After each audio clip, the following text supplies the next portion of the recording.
今日食乜餸？阿傾同你諗掂佢。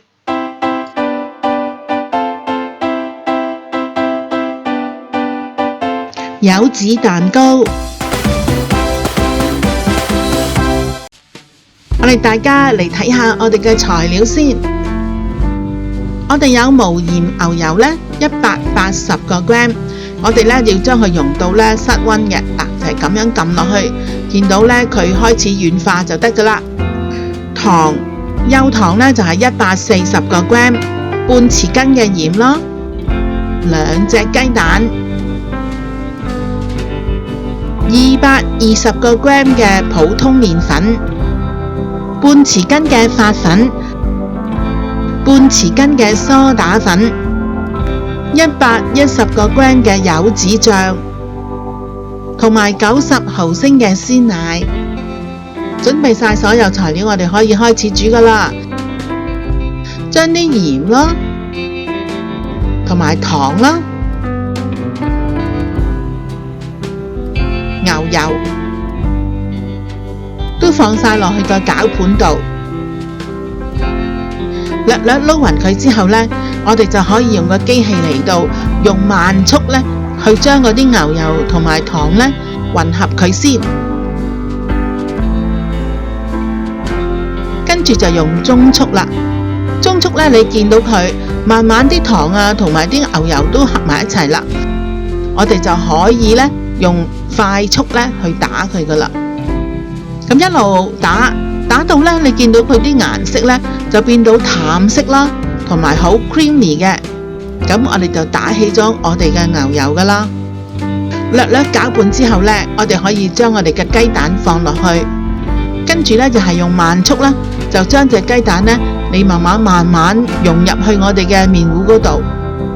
嗱，你見到隻雞蛋呢開始唔見咯喎，咁我哋可以用中速，跟住再放埋第二隻雞蛋，繼續用中速去打到呢，你見到啲蛋呢開始溶咗落去嗰啲麵糊度，我哋就可以用高速去繼續打到佢呢，見到佢又係變得好 creamy 啦。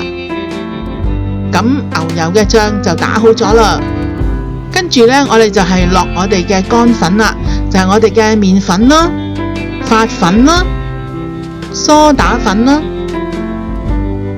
跟住我哋呢就係篩過佢，就放咗落去我哋個牛油嗰個糊度一齊呢撈勻佢，繼續用慢速去打到呢佢混合好之後，我哋就可以加埋最後嘅鮮奶落去啦。到啲鮮奶呢同啲麵糊完全混合吸收晒之後呢，就會變成而家咁樣好 creamy 嘅狀態噶啦。咁我哋就可以將我哋嘅柚子加落去啦。唔同牌子嘅柚子呢，佢嘅甜度都唔同噶，所以如果我哋嘅柚子醬係好甜嘅呢，咁你嘅糖就要落少啲噶啦。嗱，混合好啦，咁我哋呢就可以平均咁樣呢，將我哋嘅麵糊呢就放落去個紙杯度啦。整好咗之後呢，我哋就將啲柚子呢就放咗喺個麵糊個頂嗰度。焗爐用180度預熱20分鐘，咁呢，我哋就放個蛋糕入去焗啦。